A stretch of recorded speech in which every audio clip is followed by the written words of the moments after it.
मुल्क के 78वें यौम आज़ादी के मौके पर सदर जमहूरिया द्रौपदी मुर्मू ने कौम से खिताब किया। उन्होंने कहा कि जश्न आज़ादी में शरीक तमाम अहले वतन हमारा ख़ानदान है। सदर जमहूरिया ने कहा कि आज़ादी का यह त्यौहार हमें उन दिनों की याद दिलाता है जब बहुत से लोगों ने मुल्क के लिए क़ुरबानियाँ दी थीं।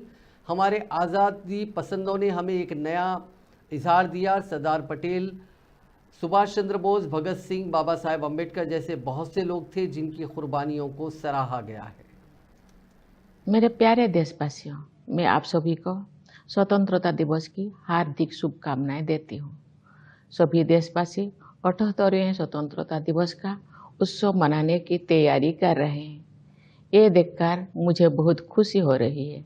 स्वाधीनता दिवस के अवसर पर लहराते हुए तिरंगे को देखना, चाहे वो लाल किले पर हो, राज्यों की राजधानियों में हो या हमारे आसपास हो, हमारे हृदय को उत्साह से भर देता है।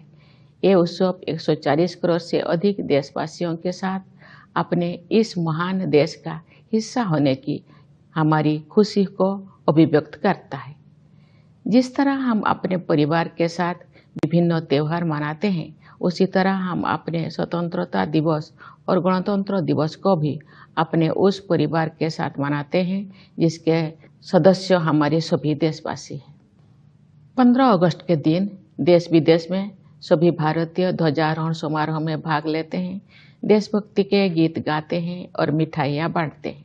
बच्चे सांस्कृतिक कार्यक्रम में भाग लेते हैं। जब हम बच्चों को अपने महान राष्ट्र तथा भारतीय होने के गौरव के बारे में बातें करते हुए सुनते हैं, तो उनके उद्गारों में हमें महान स्वतंत्रता सेनानियों की भावनाओं की प्रतिध्वनि सुनाई देती है।